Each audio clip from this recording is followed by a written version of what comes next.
12 तारखेला या ठिकाणी मोठं व्यासपीठ आपल्याला मिळालेलं आहे भवानी चौकात. ते व्यासपीठ आपल्याला गाजवायचंय आणि काही लोकांचे डोके बी खाजवायचे. म्हणून आज आम्ही विकासाचा अजेंडा, विकासाचा जोगवा, विकासाची गंगा आपल्या दारात कशी आणायची या मालेगाव महानगरपालिकेच्या माध्यमातून आणि आम्हाला निवडून दिल्यानंतर आम्ही काय करणार आहे हा जोगवा मतांचा मागण्यासाठी या ठिकाणी ही सभा आजची आयोजित केलेली आहे. मला सांगणे तुम्हाला कोणाबद्दल काय बोलायचं आणि काय सांगायचं. जे लोक ज्या कारणासाठी निवडून जाता ते कारण सोडून ते दुसऱ्या कारणाकडे वळता म्हणून त्यांना दैनंदिन अवस्था ही भोगावी लागती. आणि आज मतदार राजा त्यांना कुठं उभं करत नाही, कुठं भीक घालत नाही. ते जेव्हा त्यांचं तेच तोंड घेऊन मतदारांपुढे मतांचा जोगवा मागायला निघालेले पण मतदार त्यांना कुठं भीक घालत नाही. ही अवस्था या प्रभाग क्रमांक 9ची झालेली आहे. आम्ही ज्या ज्या ठिकाणी चारही उमेदवार गेलोय आमच्या तोंडाने आमची स्तुती करत नाही. मायबाप जनता 4 पोते नारळ आमच्याकडे जमा झालेले. ही मायबाप जनताचा आशीर्वाद एवढा मोठा आमच्या पाठीशी आहे. या 8 दिवसाच्या प्रचाराच्या कालखंडात जनतेला उत्सुकता लागली आहे. 15 तारीख केव्हा येईल, 15 तारखेचा सूर्य केव्हा उगल आणि भारतीय जनता पक्षाच्या उमेदवारांना आमचं बहुमत मत केव्हा टाकल, यांना विजय केव्हा करू. तीच अपेक्षा आणि तो जज्बा बी आम्हाला आहे. ज्या वेळेस ही मतदार पेटी आणि ईव्हीएम मशीन कमळाचं बटन दाबून दाबून हा कमळाच्या बटनावर जितके तुम्ही मतदान कराल ती देखील त्या दिवसाचा 15 तारखेचा 5 वाजेचा वेळ माझी नजर पूर्ण कमळाच्या बटनावर जाईल आणि जनतेला जे मनात आहे की बटन दाबून दाबून कमळ ही निशाणी या मतपेटीमध्ये फुल झाली पाहिजे अशी मी अपेक्षा करतोय. आणि माझी नजर देखील त्या ठिकाणी टाकण्यासाठी त्या वेळची संधी, त्या वेळचा नजारा आणि त्या वेळचे क्षण देखील मला बघण्याची आतुरता झालेली आहे. म्हणून सांगायचं मला निलिमाताईंनी सांगितलं त्यांच्या भाषणात एक छोटासा माणूस पदावर नसताना या महापालिकेत कसा झटून कसं कार्य करून घेतो, कसं काम करून घेतो. ज्यांना हे जमलं नाही हे त्यांचं दुर्दैव मी समजतो. मला तर कुठला राजकीय वारसा नाही, माझ्या मागे कुठलं काही पाठीशी कुठलं काही म्हणजे ज्याला म्हणतो गायडन्स तसं काही नसताना मला मायबाप जनतेने 2012 ते 2017च्या टर्म मध्ये जो मला कार्यकाळ माझा मिळाला त्या 5 वर्षात मी यावर रात्र चढून त्या माझ्या भागाचा विकास केला. पण माझी निलवताईला मला सांगायचंय काही गोष्टी त्यावेळेला मला बी संधी देताना त्या भागातल्या लोकांनी थोडासा दुधाभाव केला. माझ्या जोडीचं सीट त्यावेळेस देखील पाडलं आणि ते माझं अजून संगतीने राहिला असता तर मी तुम्हाला सांगतो त्या भागात आज तुम्हाला मी मत मागण्यासाठी मतांचा जोग मागण्यासाठी बोलवलं नसतं. पण आज त्यावेळेस ते एक सीट मांडून त्या लोकांनी ती अडचण माझ्यासाठी निर्माण केलेली होती. म्हणून आज तीच आठवण तुम्हाला करून देतो. येणाऱ्या 15 तारखेला आम्हा 4 उमेदवारांना कमळ या निशाणी समोरचं बटन दाबून आम्हाला भरघोस मतांनी निवडून द्या.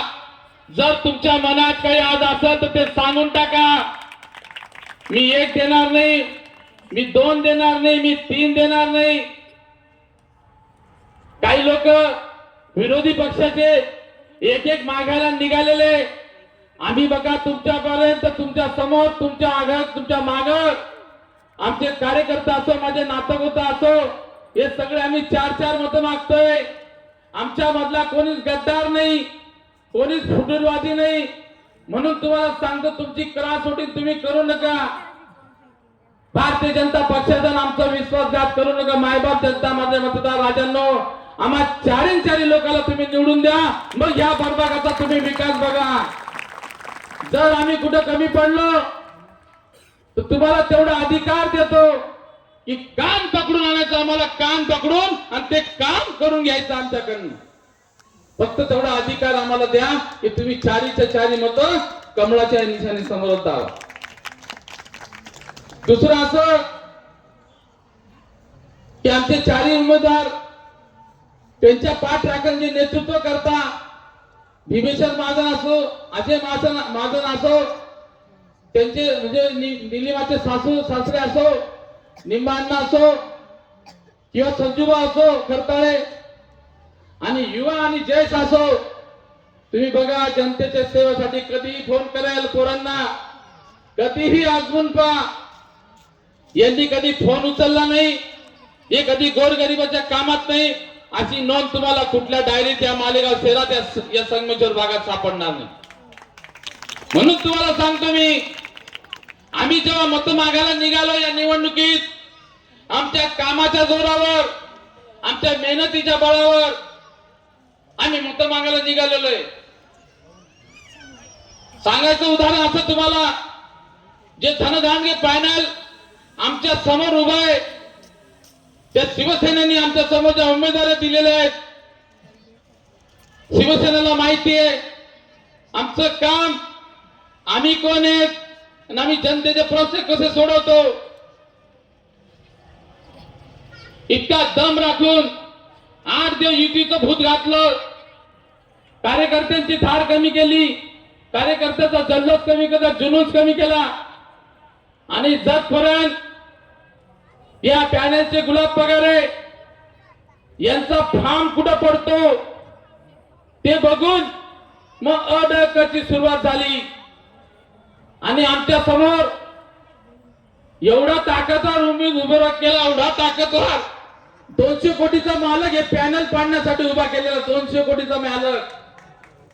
म्हणून तुम्हाला सांगतो, येणाऱ्या काळात तुम्हाला आमच्यामुळे कमीत कमी 5,000 रुपयाचं लक्ष्मी दर्शन होणार. किती? 5,000. सांगता ते छाती ठोकून, आम्ही नाही बोलत, लोक रेकॉर्डिंग दाखवत आहे. 5,000 रुपये घ्यायचे, बटन मात्र कमळाचं दाबायचं, सोडायचं नाही. कारण की ते आत्ता गेले तर वापस येणार नाही. गॅरंटीने सांगतो, किती बी मोठा कॅम्प आणा माझ्या पुढं, आत्ता लिहून देतो. हे 5,000 रुपये देणारे 16 तारखेनंतर जर तुम्हाला दिसून गेले तर मी 1 लाख रुपयाचं बक्षीस ठेवाल. यांना निवडून बी आले तरी सापडणार नाही आणि पडून बी गेले तर सापडणार नाही. हे बक्षीस माझ्याकडनं घेऊन जातं, गॅरंटीने सांगतो, आणि हे मोदीची गॅरंटी आहे. म्हणून तुम्हाला माझं सांगणं, माझ्या लाडक्या बहिणींना, मोदी सरकार बघा, आता ते भाषण द्यायची वेळ नाही माझं की आपल्याला लाडकी बहीण पैसा तर पडीच घ्या, त्यामुळे हशी राहणार. 2014 ला मोदी सरकार आलं, 2019 पासून धान्य फुकट, 5 लाखाचा आयुष्यमान भारत विमा फुकट,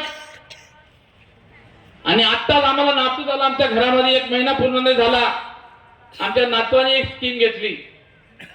नातू जन्माला कमी वजन होतं, नातूने सुरक्षित ठेवाले 7 दिवसासाठी 1 लाख रुपये फुकट. आम्ही घेतले, आता घेतली आम्हाला स्कीम, 1 महिना झाला. तर एवढ्या स्कीमा मोदी सरकार तुमच्या पुढे देते, त्याचे प्रतिनिधी तुमच्या जवळ पाठवत आहे. मोदी साहेबांचे हात बळकट करण्यासाठी, या मालेगाव महानगरपालिकेसाठी, तुमच्यासाठी भांडण्यासाठी, आम्हा 4 उमेदवारांना तुम्ही बहुमताने विजयी करवा, हे सांगण्यासाठी माझे वरिष्ठ, माझी पाठराखण या ठिकाणी आलेले आहेत. माझं भाषणचा शेवट करतो मी. येणाऱ्या 15 तारखेला भारतीय जनता पक्षाने आपल्या समोर अतिशय उमदा उमेदवार दिलेले आहेत. त्या 4च्या 4 उमदा उमेदवारांना आपण कमळ या निशाणी समोरचं बटन दाबून प्रचंड मताने विजयी करवा, अशी आपल्या समोर आशा बाळगतो, शांतती ठेवतो, या ठिकाणी थांबतो. जय हिंद, जय महाराष्ट्र.